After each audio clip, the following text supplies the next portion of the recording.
All right, so today we have Justin Kulp, who will tell us about twisted tools for untwisted quantum field theory. Take it away. Yes, so thanks for giving me the opportunity to speak and everything like that. It's nice to be here virtually in the UK. I've been rewatching Doctor Who, so I'm getting to see some of my other favorite doctors, I guess, in this call. Um, so anyway, yeah, I'm going to talk about this talk, Twisted Tools for Untwisted Quantum Field Theory, and it's based on, in particular, a bulk of the talk will be based on a recent paper with Davide and Jingxiang, and it's this one here in bold that just came out a few weeks ago now. But there's some earlier papers with Kasia Budzik, Brian Williams, and Matthew Yu, and those are down here.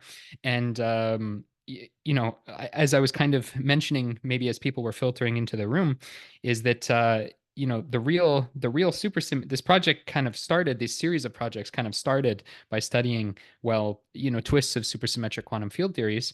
And the papers were also released sort of in the reverse order, the reverse logical order. So indeed, most of the supersymmetry is actually in this second paper here. But most of the things that explain the underlying tools are in this third and most recent paper. And so I'm going to try and talk about this. But then at the end of the talk, I'll go back to some supersymmetry, which hopefully would be more appropriate for this audience and everything like that.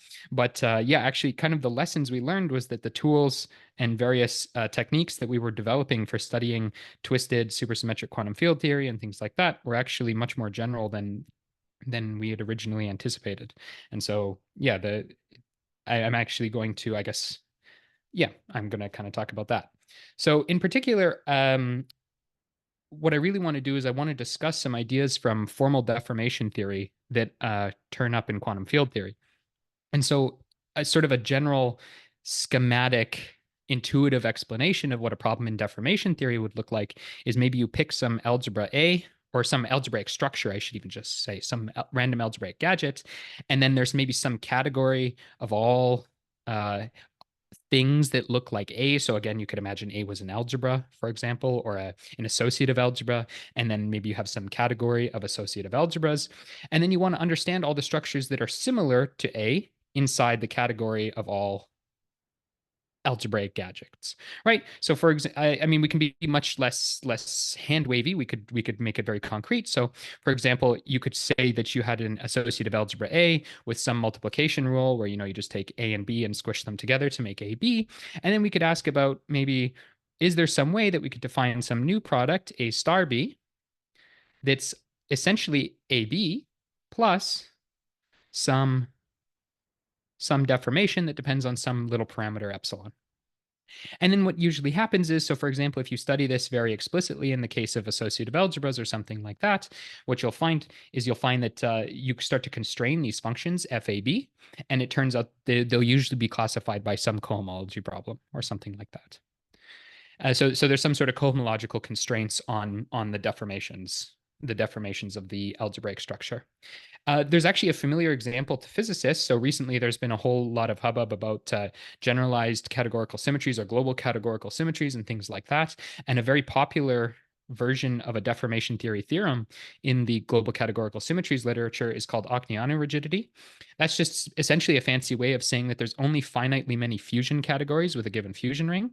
So just like remember that, there's these things called fusion categories, and they describe, for example, the fusion and associativity relations of topological defect lines and anomalies, especially for discrete symmetries and things like that. And essentially, they have some sort of fusion ring, and Ocneanu rigidity again says that there's only finitely many fusion categories with a given fusion ring, and so they're kind of rigid. They can't be deformed, and this is often cited by physicists as the reason why topological defect lines and anomalies, at least in the discrete case, are preserved along RG flows, because you have some theory in the UV, and then it has some collection of topological defect lines and some theory in the IR, and along the flow, you essentially say that there has to be some sort of well, again, that for example the anomaly data has to be preserved or something like that.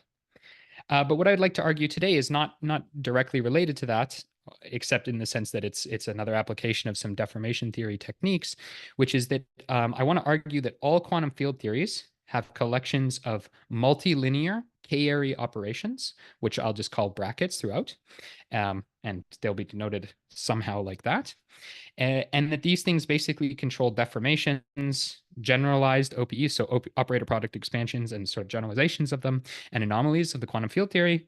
And if you're mathematically inclined, these things are basically have some sort of infinity algebra structure. They describe sort of they capture information about underlying factorization algebras, and there's some connections to operads. I'm not going to talk about that too explicitly throughout the talk, but hopefully if you've heard of any of these three things, you'll kind of see them popping up throughout the talk. I should mention that these brackets, I mean, are kind of just like, in the simplest cases, they're just like brackets, other k-ary operations you may know. So for example, Lie algebras are like 2-ary brackets, and then there's sort of associativity relations in Lie algebras, right? There's the Jacobi identity, and that these k-ary brackets will have associativity relations, but between them as well. So there'll be sort of higher homotopical versions of Lie algebra Jacobi identity and things like that. If you've ever studied things like string field theory or something like that, you're going to know kind of the basic structure of the things we'll see. There's like L infinity algebras and A infinity algebras. Again, if you haven't seen those things, that's okay, because we'll get into it a little bit more. And then what I'd also like to argue sort of throughout the middle of the talk is that, at least in the case of mixed holomorphic and or topological theories, holomorphic-topological theories, or HT theories, I'll refer to them throughout the talk, we can actually go very far, and we can compute a lot of information about these brackets. We can extract a lot of information using those brackets or about the original quantum field theory. And if you have studied, if you're a high energy physicist especially, or a mathematician, and you've studied supersymmetric quantum field theories or twisted SQFTs, you've probably seen these sort of higher operations in the form of descent relations and like various brackets there. But really the point of the talk, as the title gives away, is that we're not strictly limited to these twisted scenarios. Okay, so just the vague outline is I'm going to introduce a thing I call the eta function as opposed to the beta function, and higher brackets. I really want to argue to you that we can compute the eta function. It's not just some abstract nonsense. We can literally compute it and generalizations of it, and it contains useful information. I'll talk very briefly about holomorphic topological theories and a particular non-renormalization theorem for them. And then since this is a good audience to talk about supersymmetric quantum field theories, I'll try to, if there's time, hit those at the end and talk about applications of all these tools to computing things in the in the scenario that you have an SQFT. And so if you're going to kind of leave the talk immediately after this slide, I really want you to just take away 4 different things. There's a thing called the eta vector. It exists, and it contains information about anomalies, OPEs, and more. It's computable, and especially computable in HT scenarios. There's a non-renormalization theorem for certain HT theories that you can find in our paper, I guess, if you left the talk immediately after this slide. And these can be used, for example, to give sort of a systematic computational scheme for computing the semichiral ring in supersymmetric quantum field theories, plus corrections to the semichiral ring. So, right. Okay, so the first thing, I assume there's no questions because all I've done is outline things, is I want to introduce this thing called the eta function.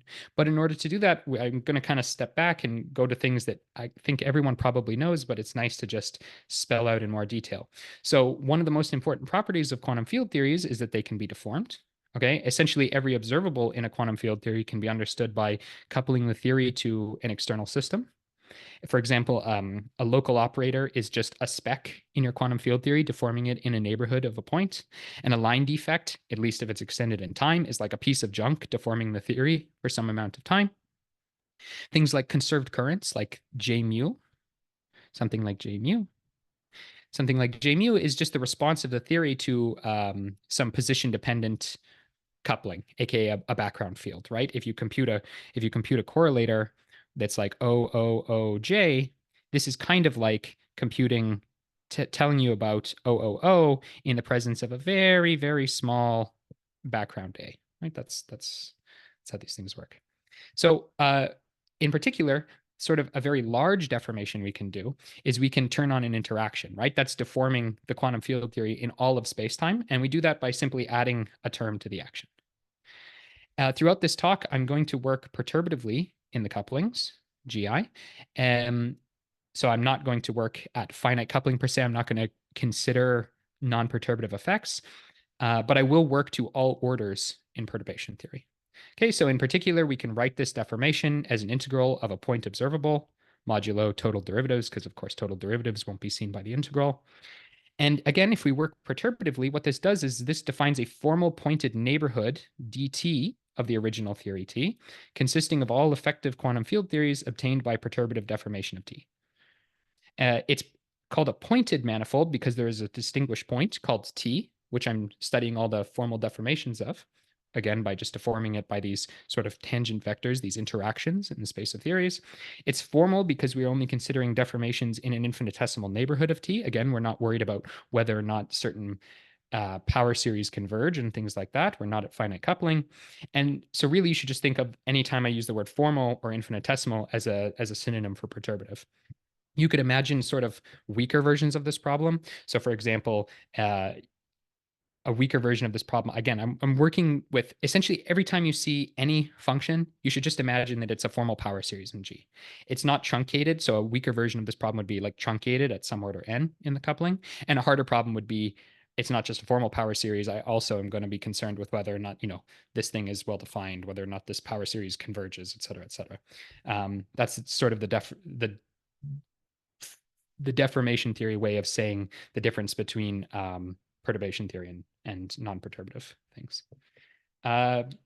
Okay, now let me go to a very simple example. So this is something everyone's definitely familiar with. So generically in physics, we want to compare phenomena at different length and energy scales.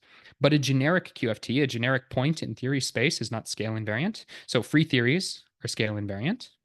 But as we know from like a Polchinski/Wilsonian point of view, is that what we can do is we can trade a scale transformation for a change of couplings by integrating out UV degrees of freedom. So you integrate out some UV degrees of freedom, and then that essentially modifies the couplings of your theory. And what we do is we encode the scale transformations that we do in a particular vector field on theory space called the beta function. Again, everyone is presumably familiar with the beta function. So here's the beta function right up here. There's an example of some scale transformation generating flows on theory space, blah, blah, blah. And then what we typically do is we perturb around some typically free scale invariant theory where the beta function is 0, because of course, by definition, you don't flow. And then deformations of T preserving scale invariance are zeros of this beta function, blah, blah, blah. These coefficients here are what we usually call the beta functions. And since, again, we're working in sort of this formal scenario, I will basically consider each of these beta functions to be a formal power series in the couplings, these G.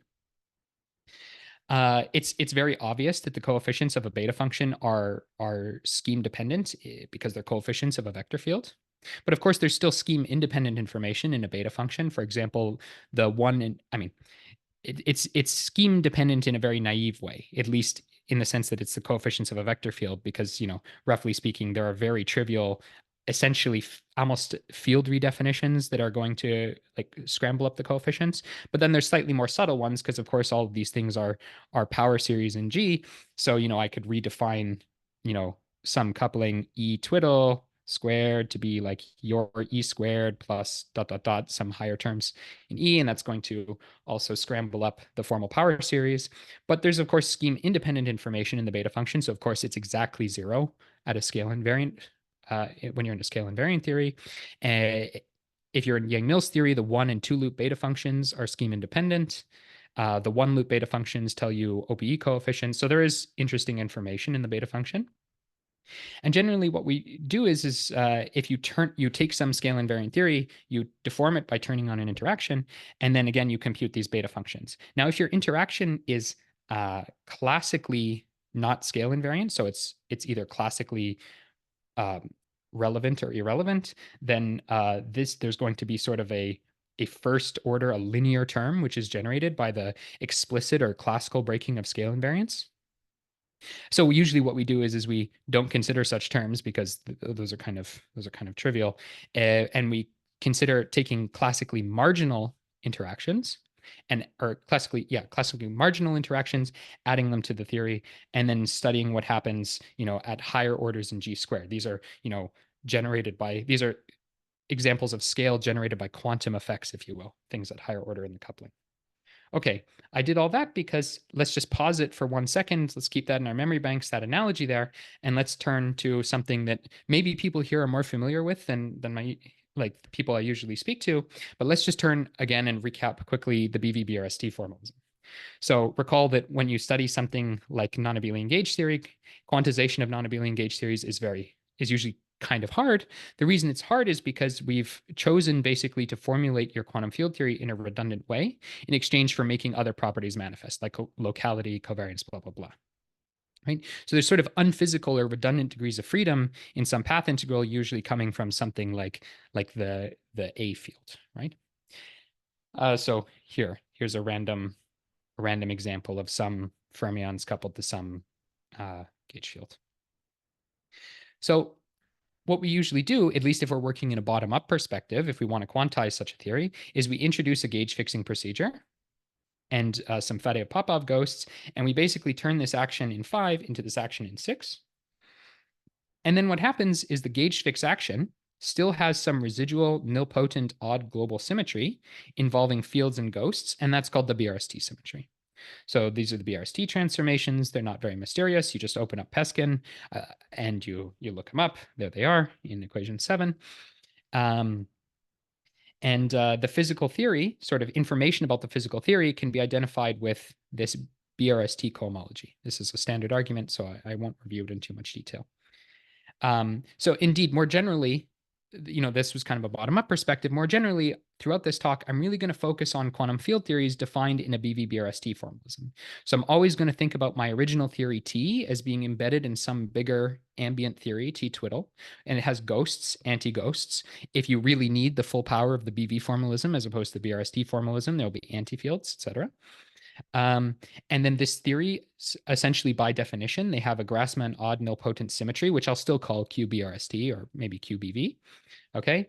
And then observables in T are, again, essentially by definition, recovered from T twiddle by taking the QBRST cohomology. So for example, operators in the original theory are just operators in T twiddle, and you pass to the BRST cohomology.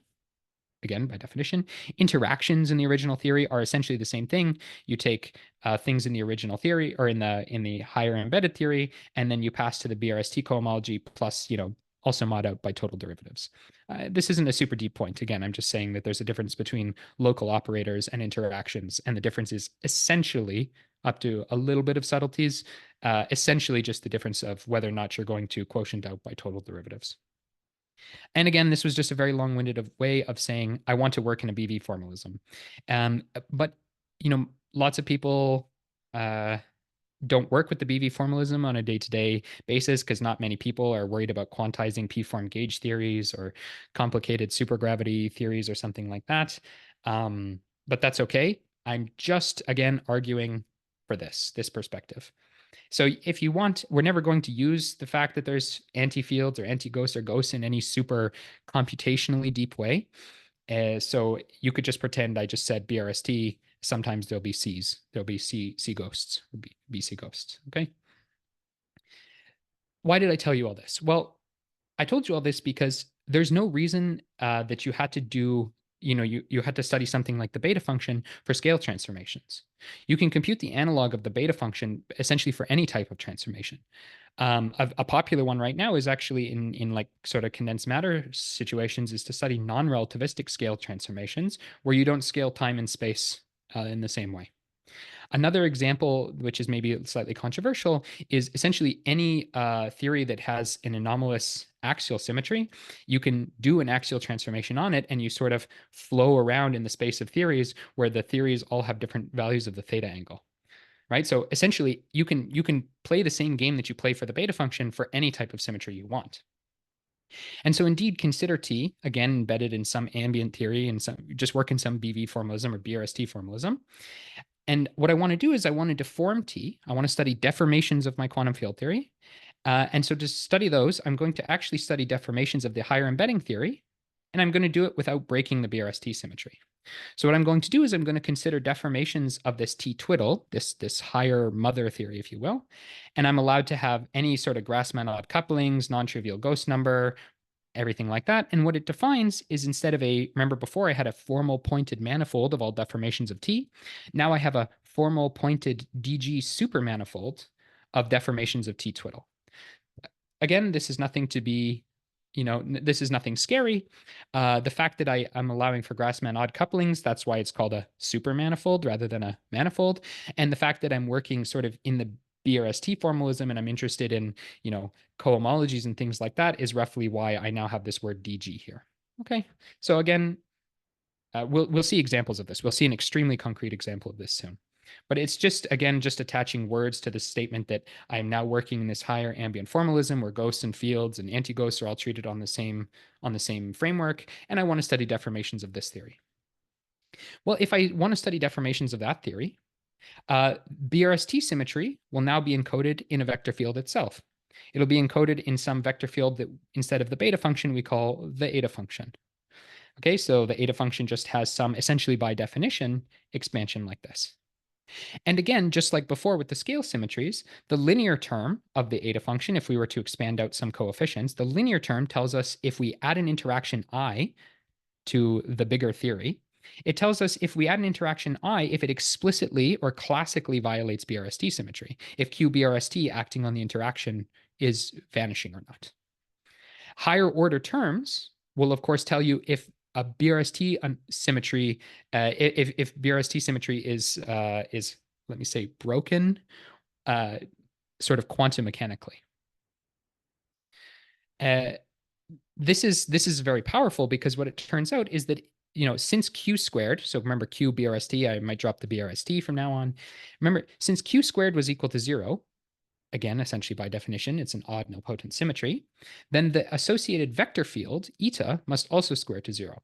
It is, in fact, an odd nilpotent supervector field on the DG supermanifold of deformed quantum field theories, okay? You can kind of think of this eta squared is equal to 0 or this Q BRST squared is equal to 0 as a Wess-Zumino consistency condition for BRST symmetry. In fact, that's kind of how Wess-Zumino consistency conditions were originally introduced. But what's more useful about this fact is, again, we could expand the coefficients in the eta function, again, just like coefficients of the beta function. We could expand them in some explicit form, right, as some formal power series here in equation 10. And the fact that eta squared is equals to 0 gives explicit quadratic constraints on the coefficient functions. It sort of mixes higher order terms and squishes them up and gives different constraints on them. So what we can do is we can define a multilinear operation on spaces of interactions. So again, in the space of quantum field theories, interactions are like tangent vectors. So you should really think of this is kind of like the tangent space to the space of quantum field theories is the space of interactions, int. And so we can define a multilinear operation on spaces of interactions that take n interactions into a new interaction like this. This is maybe looks like a funny prescription, but you can do it. So if you define this operation in 11, the BRST variation just becomes this equation 12 here. It's just a fancy way of rewriting the BRST variation caused by some interaction. What does the equation eta squared is equal to 0 do? Well, it turns out the equation eta squared is equal to 0 is exactly equivalent to saying that the coefficients eta I j1 dot dot dot jn and these associated brackets on the space of interactions define an L infinity, a shifted L infinity algebra structure on the space of interactions. So this is maybe a highfalutin way of saying, again, you kind of have these brackets here. They're multilinear brackets. They're kind of like generalized versions of a Lie algebra. They have some sort of structure constants that are like these eta j1 dot dot dot jn superscript I. And any good Lie algebra, of course, is more than just brackets with structure constants. They're brackets with structure constants with certain associativity relations like Jacobi identity and things like that. L infinity algebras are sort of higher generalizations of an L infinity algebra. You can think of a Lie algebra as a special version of an L infinity algebra where all the higher brackets besides the 2 bracket are trivial. And these higher brackets all have associativity relations between them. And the statement that this odd nilpotent supervector field well, the fact that it is nilpotent is essentially equivalent to saying that these structure constants that you picked are define an L infinity algebra structure on the space of interactions. Okay. I tried to say that in a few different ways, hoping that it was maybe clear. But if there are questions, this might be a good place for questions. But I know it's a lot of algebraic structure, but yes. So just to be sure I understand, so the starting point theory, we are at a point which preserves where BRST symmetry is exact, so we have eta equal to 0, right? Sure, yeah. And then these coefficients, it means if I try to turn on some deformation, which is the label I, then if I try to go in that direction, then BRST is no longer preserved, and then it's violated in all these different ways, J1 to Jn. That's essentially correct. Yes, I mean, it's exactly the same. And yes, you're correct, and it's exactly the same as you would do with any sort of thing like the beta function. You're at a random point in theory space, possibly described as a deformation of a scale invariant theory, but in principle maybe not as well. Who knows? But yes, so you imagine, you deform it by some interaction. And then, of course, this eta function, which is analogous to the beta function, may or may not be 0. And the fact that, when you take a look at this condition, which always holds, so eta is equal to 0 when you're in a BRST invariant theory, but eta squared is always equal to 0. Yeah. And the fact that eta squared is always equal to 0 basically says that these things define for you this L infinity algebra structure. That's exactly correct. That's 100% correct. And so, I just wanted to ask, so there are directions I such that eta is 0, right? Remains 0. So that would be the equivalent in the beta function as the exactly conformal transformations. That would be like a marginal, an exactly marginal. Exactly marginal. Yeah, exactly. So what's the analogy here? Yeah, so the analogy here is essentially, oops, oh no, what has happened? The analogy here is that this piece here, this eta of I is equal to 0. And actually, what it turns out is if you look carefully at this thing here is essentially the Mark-Cartan equation. So whenever you have an algebraic gadget, there's something called a Mark-Cartan equation. If you're familiar with like usual Lie algebras or something like that, all these other terms would be gone. But this thing's a Mark-Cartan equation. So another way of saying it is that there's no BRST anomaly generated by the interaction I, if and only if I is a solution to the Mark-Cartan equation. The Mark-Cartan equation for the associated L infinity algebra. Yeah, that's a great point. Thank you for asking. Thanks. Okay, so I guess with that, I'll move on to something. Hopefully, I'm trying to squeeze in all the formalism right at the start, and hopefully this is all transmitting nicely. But one of the things I want to do is I want to argue, okay, this is some abstract stuff. There's the space of quantum field theories. Oh, because this thing is squares to 0, you get a little bit more power, like you get maybe explicit constraints. You can say, oh, there's structure constants of an L infinity algebra, but that's nice formalism. But what I really want to argue is it's not just nice formalism. It's not just abstract fun. It's computable fun. And so I'm very sorry, but what I'm actually going to do now is I just want to kind of argue for you that we can really compute these things and they contain the information that I promised at the start of the talk. So what we do whenever we want to study like correlation functions of some theory T deformed by some interaction I, we can essentially view them as correlation functions of T with an additional insertion, right? Just exponentiate the interaction. I realize I may have been a bit sloppy about whether or not I write T or T twiddle, but the difference is not super critical. So again, yes, correlation functions of the deformed theory are essentially correlation functions of the original theory with these interactions inserted over. This is how perturbation theory works. I'm just taking everyone back to Peskin again. At order g to the 0 in this expansion, there's of course no anomaly at all. At linear order, a BRST anomaly is generated if the interaction I explicitly or classically breaks the BRST symmetry. So, we can just expand this thing out. Again, we're working very formally, convergence, who cares, right? Expand this thing out in G, and we can see, so at 0th order, nothing changes. At linear order, there's going to be a BRST anomaly generated by the interaction I sub I, and it's going to be just this, right? Because there's going to be some I underneath an integral, and it's going to get hit by Q. So that will tell me whether or not a BRST anomaly is generated explicitly or classically. So what I'm going to do is I'm going to represent the action of Q on an interaction I by a rotation in I space, so to speak, plus a total derivative. Okay, so just to be clear, right, this is just essentially encoding the linear, the classical violation of BRST symmetry, and then there's going to be a total derivative term which is invisible at the linear order, right? There could in principle be this total derivative term. Okay, now what happens at higher orders beyond linear order? Well, order n terms are essentially going to involve integrals like this from this piece up here.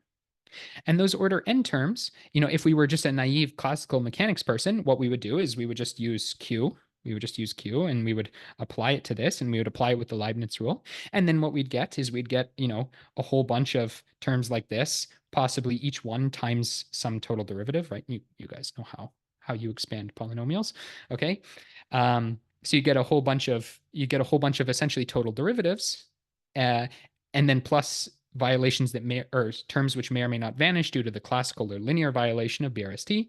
So again, if you were very naive and this thing was 0, so there was no violation at the linear order, you would find that higher order terms would essentially just not be there because they would just be essentially total derivatives. But we're not so naive, and we know that in order to, to write down equations like this, we actually need to regularize. We need to regularize to avoid UV divergences from the colliding interaction vertices. Let's study this explicitly at order g squared, okay? So at order g squared, we can regularize the deformation by putting in some function, just like this, in equation 17. And then now we can compute, so we can explicitly use Q, and this is, again, I apologize for the very heavy formula. So we explicitly attack it with Q.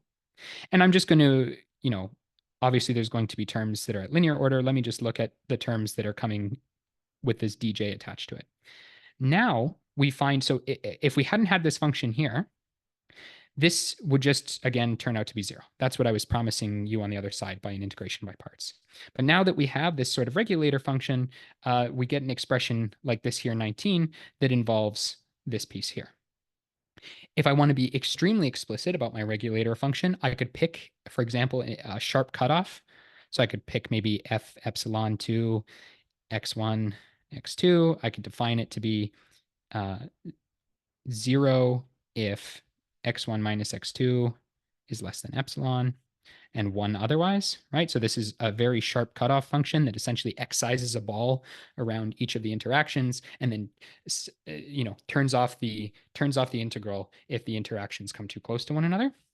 So with that's just a fancy way of saying point splitting regularization. So the sharp cutoff or point splitting regularization, this formula for this II essentially turns into this integral here. So you can see, if you do this and you work through the algebra, there's only a few lines suppressed, that in a point splitting regularization scheme, the 2 bracket is this formula here. Okay. And so the anomaly at quadratic order, for example, appears in a point splitting regularization because the total derivative terms, the dj terms, give essentially a boundary contribution to these integrals, right? Because you're doing, again, these integrals over R2D. There's these boundaries now that you've introduced, and that's the dj now can pick up some contribution. In ancient times, this is what people meant when they say anomalies come from some fact about, a regulator or some irremovable contribution from some regulator. We don't usually like to think about these things that way anymore, but this is just the same statement. So that was sort of the general formula for this I bracket I formula. It has some IJJI form in a sharp cutoff point splitting regularization.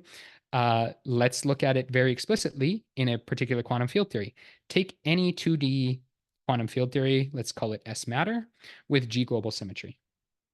And then also have a G gauge theory. Notice that they're not coupled. This is just some G gauge theory. And this is, set G as U1 for simplicity, if you'd like. And then there's some S matter theory that has a G global symmetry. So, for example, you could imagine free fermions with the usual vector current, and you could scribble out this TA for simplicity. What I want to do is I want to study the interaction that, gauges the G global symmetry.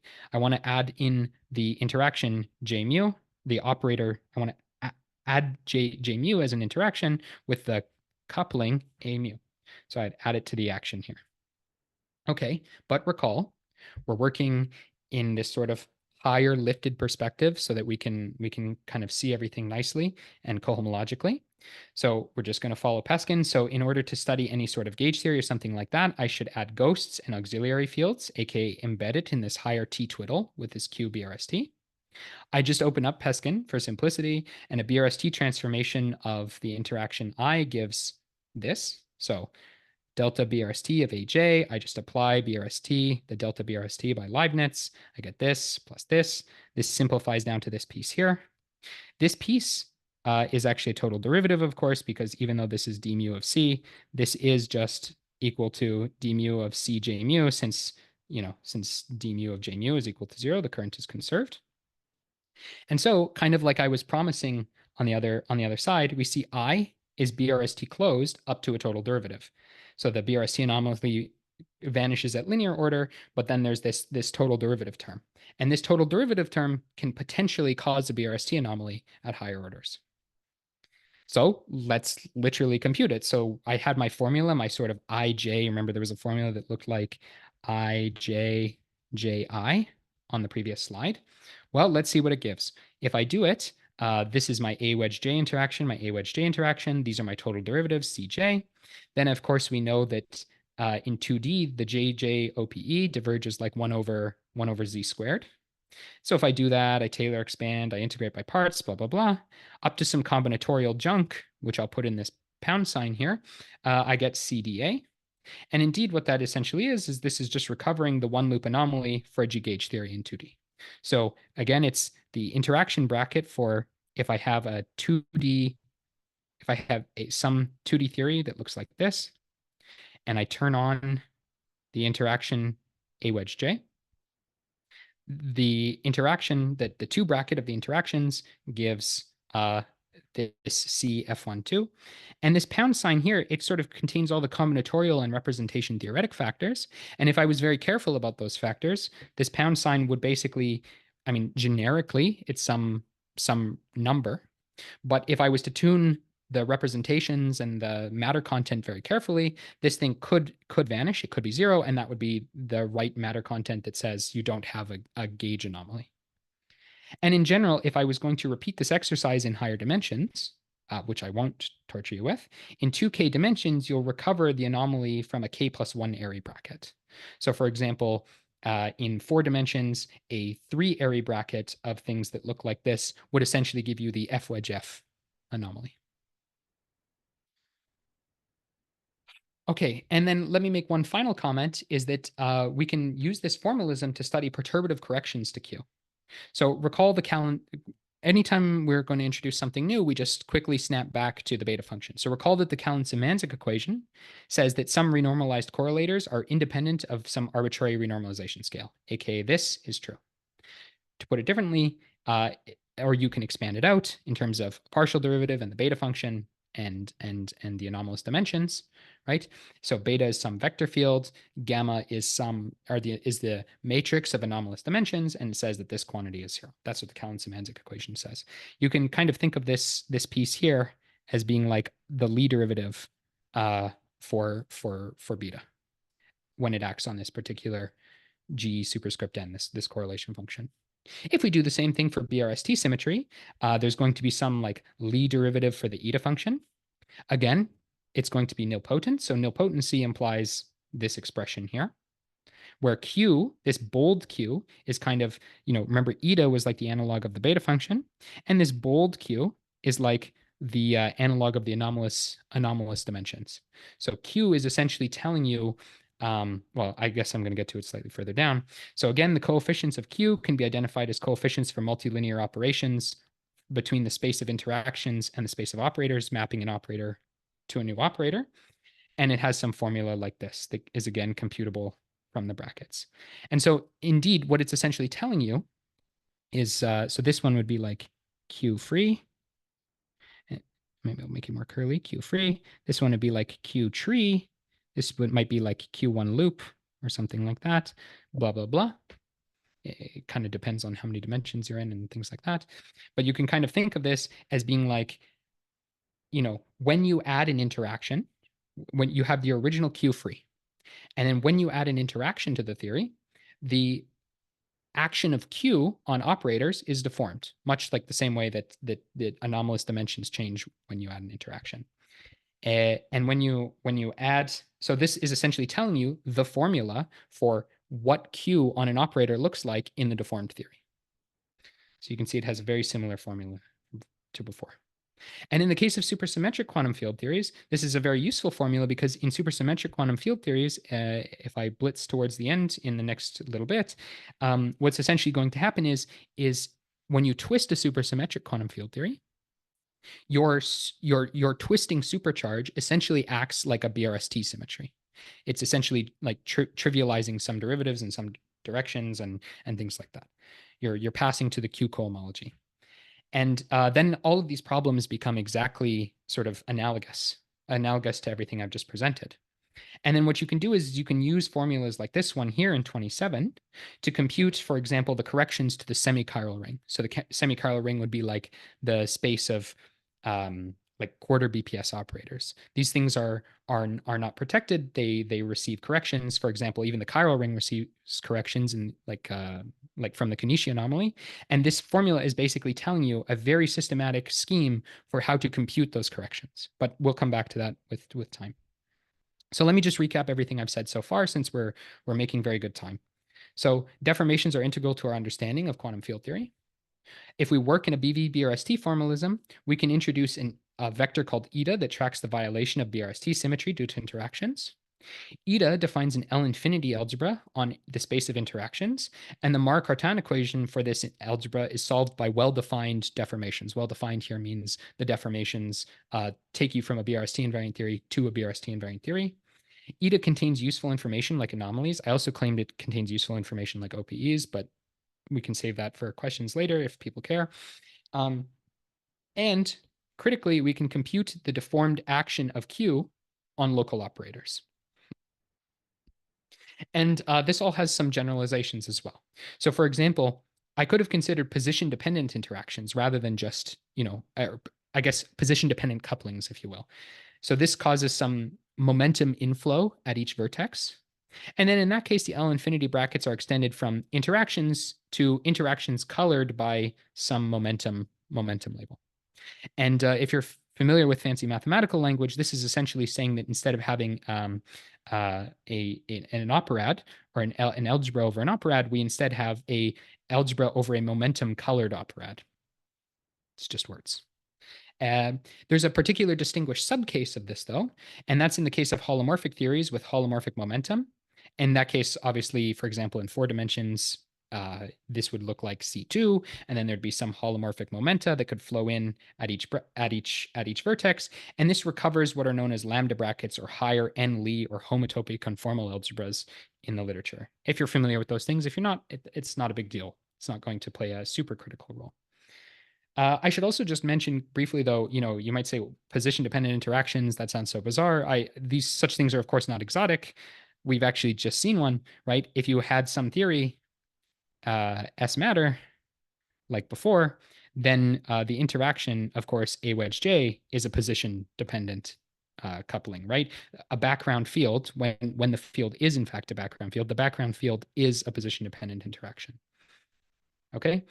And another useful situation is to study auxiliary and defect systems. So for example, the brackets of, if you want to study the theory T, a useful thing to do is to instead take some theory T and stack it with some probe theory, and then compute the brackets of this combined system to extract information about the original theory T. Again, this isn't something super crazy. We've actually seen it before. What I was showing you before was that if you had a quantum field theory S matter and some gauge theory, and you already had the gauge theory, quote unquote, like in the action, and then we turned on this interaction mathcal I showed you how the 2 bracket for this single system gave you a gauge anomaly. However, I could phrase the exact same data in a slightly different way, which is perhaps more physical. I could pretend that this S matter theory was like T, And then I added to it an interaction, I, which is like A wedge J. And then my probe theory is like this gauge theory here. And then in some sense, I'm doing the exact same calculation, but when I word it this direction, when I just orient, when I phrase the pieces in this different direction, this different ordering, then instead of computing the gauge anomaly of the combined system, I'm computing the 't Hooft anomaly of this system, right? I'm kind of, okay. I mean, I'm just making a very trivial point in fancy words. I'm just saying that if you had a theory with an 't Hooft anomaly, one way to find that it had an 't Hooft anomaly is just to try and gauge it and see that it has a gauge anomaly. It's not nothing particularly fancy. So that's kind of the end of this logical part of the section. So if there are further questions about the formal blah, then I'm happy to answer them now or later.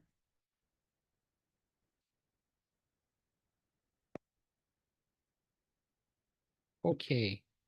Hearing and seeing none, I guess I'll turn to some holomorphic topological theories.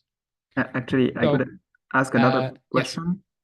Yeah, Yes, absolutely. I was wondering, so you, in the example you showed before, on 2D and higher dimensions, you said that the anomaly, like the chiral anomaly, would be contained in in some of the brackets, but then you have an infinite series of brackets in your equation. So what information is contained in the higher brackets? Like in the... That's a great question. I Yeah. mean, yeah, it depends. Okay. It depends how strongly it depends.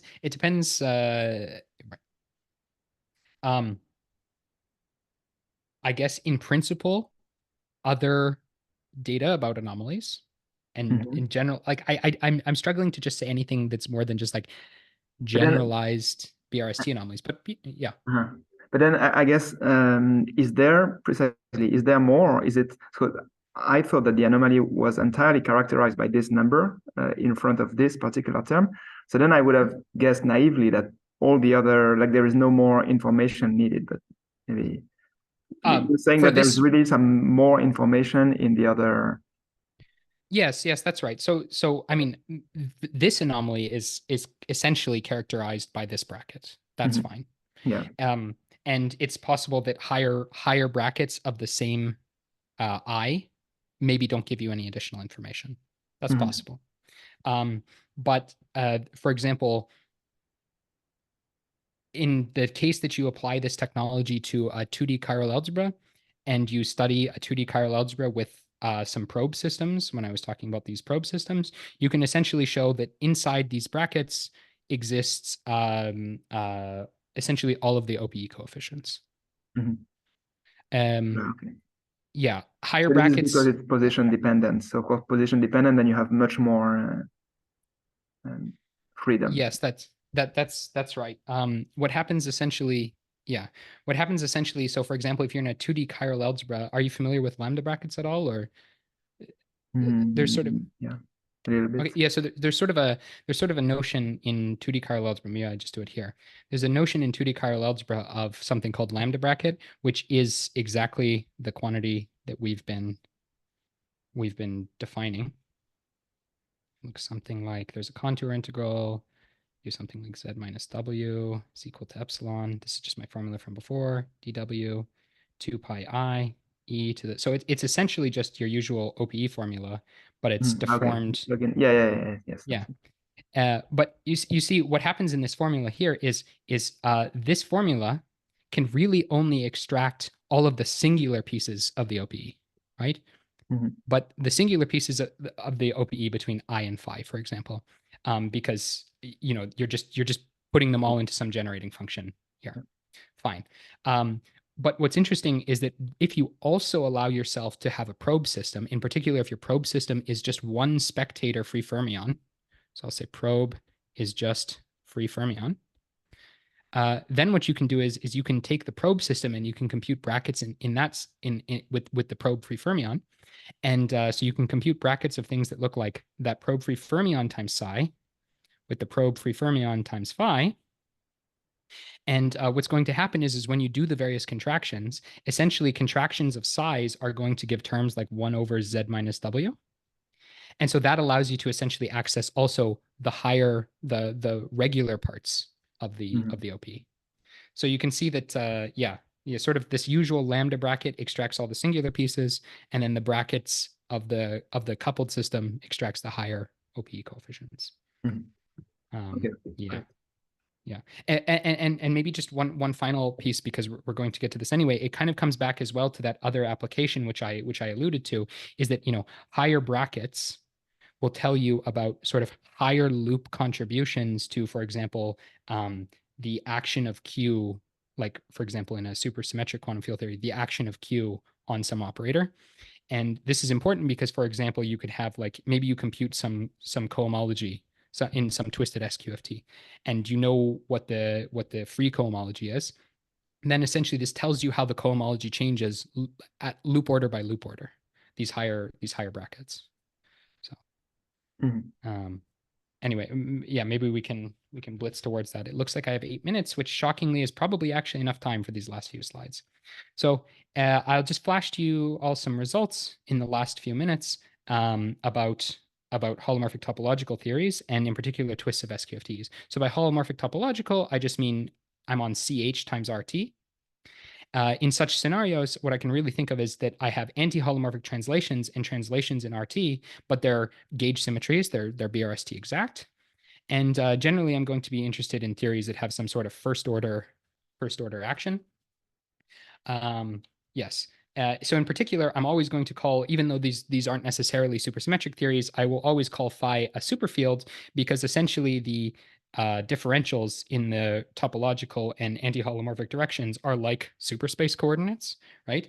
And so these things, all these phi should just essentially be thought of as form-valued fields, or you can think of them as superfields where something like theta in a superfield is like dx. Okay. I'll just skip the other piece. It turns, so in such theories, we're going to be generally interested in brackets of some form like this, 31. These are kind of the most general brackets that you can define, because they depend on holomorphic position, and yeah, they're just some brackets. Of course, there's no topological position to depend on. That doesn't make sense. The Feynman integrals that contribute to such brackets can be written down, and they will always take some general form. The general form is like this scary looking creature here, but actually it's not as scary as it might seem. So it's actually very straightforward. There's some input graph, gamma. That's just, of course, right? And then each of these pieces can be described individually. So this thing here is just saying, do the integral over all of space M, and there's an integral for each interaction vertex, minus one vertex, because we can use overall translations to fix one of the vertices to 0 or something like that. Okay. Then there's there's a multiplicative factor for each interaction vertex, right? So there's a holomorphic volume form, and this creature here is exactly actually like the lambda bracket I was just describing on the previous page. There's sort of some exponential piece here, which tracks sort of holomorphic momentum inflow at each vertex.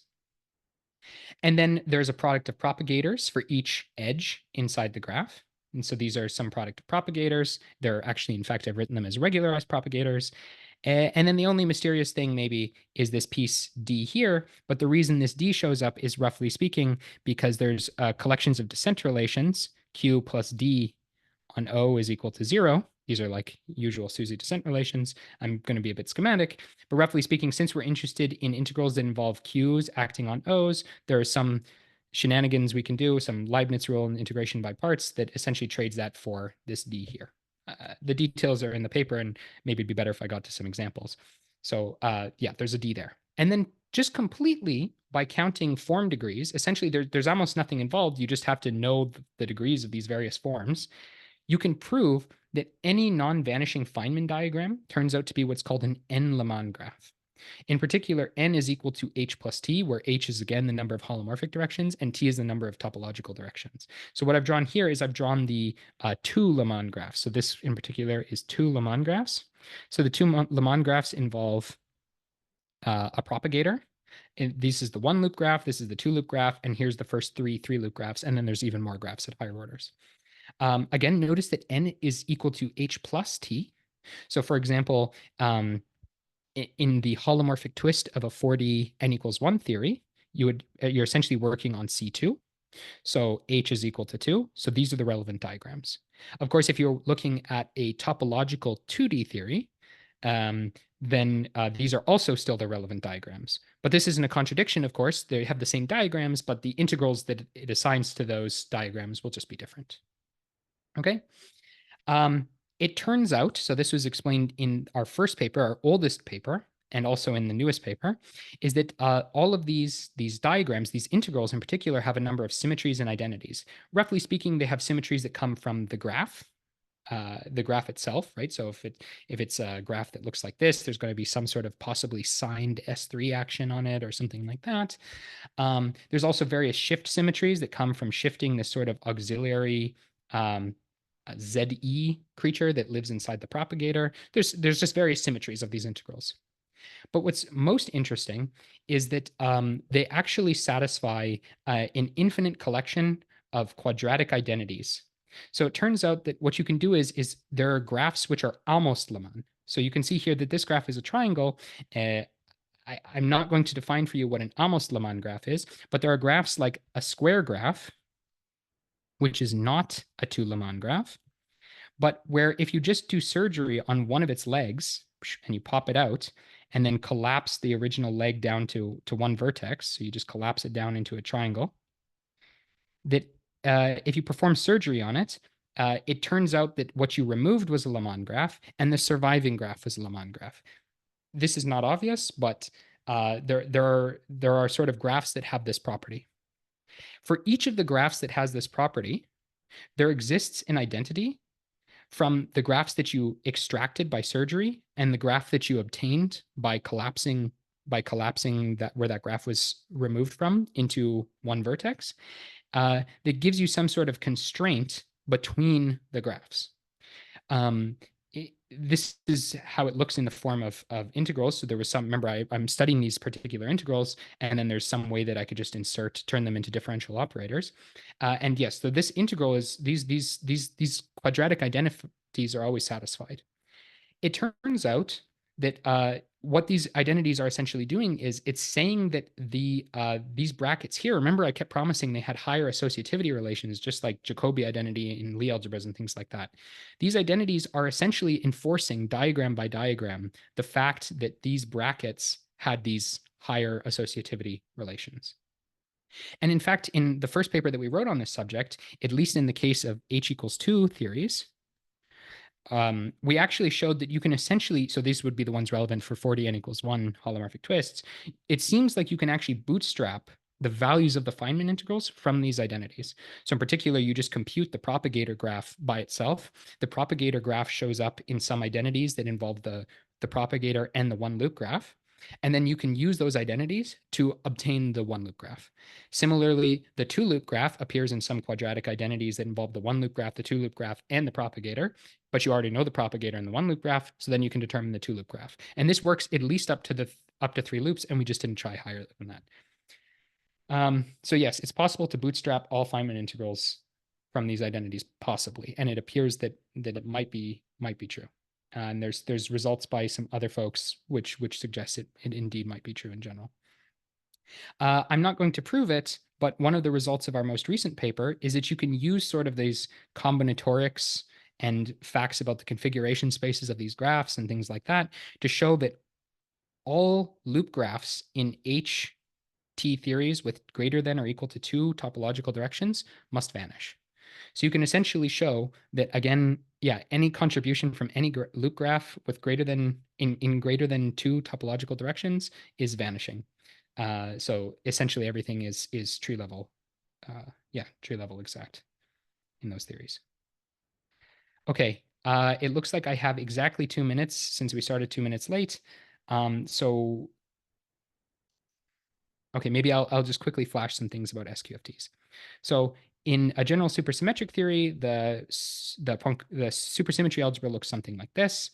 And if we focus on 4D n equals 1 theories for simplicity, what we can do is we can pick some arbitrary supercharge, let's say Q minus, and then we can look at all of the things that are invariant under Q minus. Okay, This defines some semi-chiral ring. I call it semi-chiral ring as opposed to chiral ring because the chiral ring would have, two Qs killing it, and these are the semi-chiral rings. So these are like in any 40 n equals 1, these would be like quarter BPS things. Okay. Correlators of things in the semi-chiral ring, it turns out, don't care about Q exact quantities. So essentially, given any SQFT, you can define a theory called the holomorphic twist by taking the cohomology of any 1 nilpotent supercharge. And this cohomology exactly isolates the semi-chiral ring. Okay. In this semi-chiral ring, since QQ bar was equal to a translation, anti-holomorphic translations are Q exact. So the twisted theory is the correlation functions of this twisted theory are holomorphic, or at least they're holomorphic up to Q exact pieces. And these are important quantities because these are exactly the operators captured by the holomorphic, by the superconformal index. So the superconformal index, as I don't need to mention to people here, is an important protected quantity.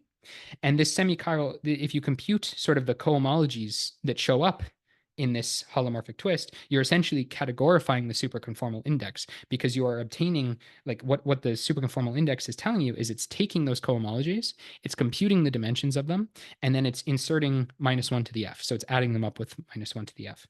And so you're sort of categorifying the index because, the index is just some sort of count of local operators or something like that, BPS local operators in an SCFT. And what this holomorphic twist is telling you is it's telling you like kind of what those things in what those things actually are. It's telling you, oh, it's the chiral component of this F field or something like that. But of course, the superconformal index is famously protected, but the semi-chiral ring is not. Indeed, as I mentioned earlier, the chiral ring is not protected. The chiral ring, for example, receives corrections from the Kanishi anomaly as described in a paper by Cachazo, Douglas, Seiberg, and Witten. And so the semi-chiral ring receives even more corrections. But the whole point of what I was describing on the previous page is that essentially these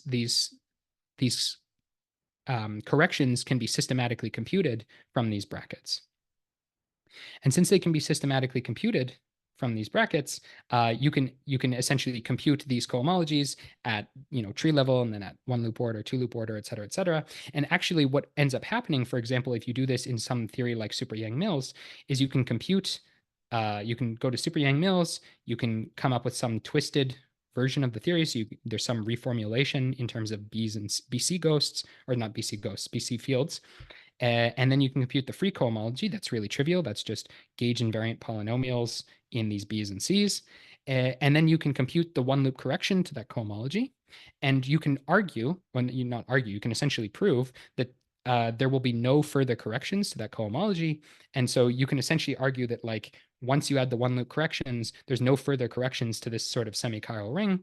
And some wonderful things happen. For example, what you find is that once you add the 1 loop corrections, the surviving stress tensor itself becomes Q exact. So even though you did a holomorphic twist of Super-Yang-Mills, and you expected when you twisted it, you got a holomorphic theory, you end up with a topological theory once you add loop corrections. And it remains that way because you can argue that no further loop corrections show up. So I know that was extremely fast at the end, but I guess that was just my some examples, but I'd be happy to talk about it after. So let me just recap as fast as I can. There's a quantity called the eta function that exists essentially in any quantum field theory defined in a BV formalism. They have an L-infinity algebra structure. They induce sort of an L-infinity algebra structure on the space of quantum field theories. It contains familiar data like anomalies and OPE coefficients. In holomorphic topological theories, the brackets are extremely strongly constrained, and all the relevant Feynman diagrams that appear are given by Lemon graphs. And the combinatorial properties of these Lemon graphs are so powerful that they can let you essentially bootstrap all the integrals that are relevant to computing these higher brackets. You can also show that certain theories have no perturbative corrections when they have greater than 2 topological directions. And there's an argument that Super-Yang-Mills, once you take its holomorphic twist and appropriately include loop corrections, that the theory is not actually holomorphic, it becomes topological. And so, yeah, I'll end there. Sorry for going over time. All right. Let's thank Justin. Do we have more questions?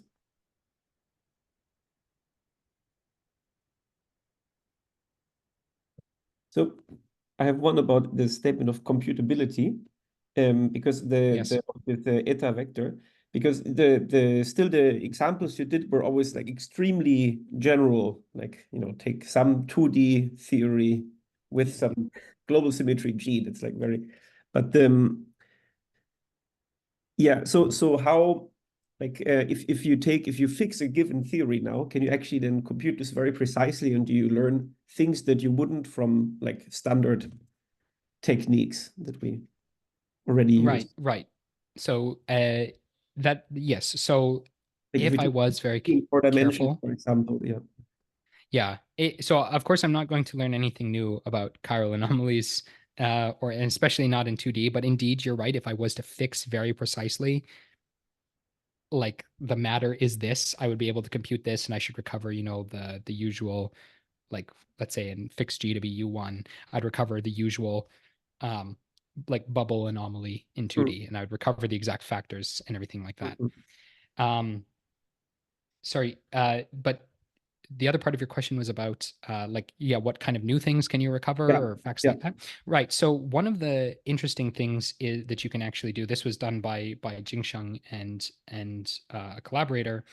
Is for example, I don't know, maybe you call this new, maybe you don't, is they show, for example, that so you can argue that on C2, or rather when you take holomorphic twists of supersymmetric quantum field theories, that there are sort of infinite dimensional symmetries analogous to Virasoro that exist. So there's some higher versions of Virasoro algebra in 4D and 6D, things like that. And they have central extensions. And the central extensions are exactly labeled by the conformal anomalies. So what I mean by that is there's some, like, pretend you took a 4D n = 1 theory and it was conformal. Then when you take its twist, it turns out that the twisted theory has some sort of Virasoro 4, I'll call it, some sort of analog of the Virasoro algebra in higher dimensions. And the modes of the modes of sort of the holomorphic stress tensor, oops, let me get rid of that. Holomorphic stress tensor, the modes are essentially the things that generate this higher Virasoro algebra. The higher Virasoro algebra has central extensions, and the central extensions are exactly given by the A and C anomalies. And you can compute them by taking sort of triple brackets, for example, of this holomorphic stress tensor. And so for one of the things you learn, so this is getting to your point, one of the things you learn from this is of course you always knew that well, I guess what you explicitly learned from this calculation is you always had in 2D, you knew that the conformal anomaly was a central extension, did come from some central extension. In higher dimensions, you colloquially call A and C anomalies central extensions, but you never actually knew what they were central extensions of. Using this formalism, you can essentially see that colloquial use of the word central extension was actually correct. You can actually prove the A and C anomalies, for example, in 4 dimensions are central extensions. They're central extensions of this Virasoro 4, and you can essentially compute them by higher brackets of the stress tensor. So that's one thing you could do. Very nice. Mm-hmm. Do we have more questions? Well, then I would say let's thank Justin again. Thank you. Sorry for speeding through the Susie. Off the record. Yeah, it's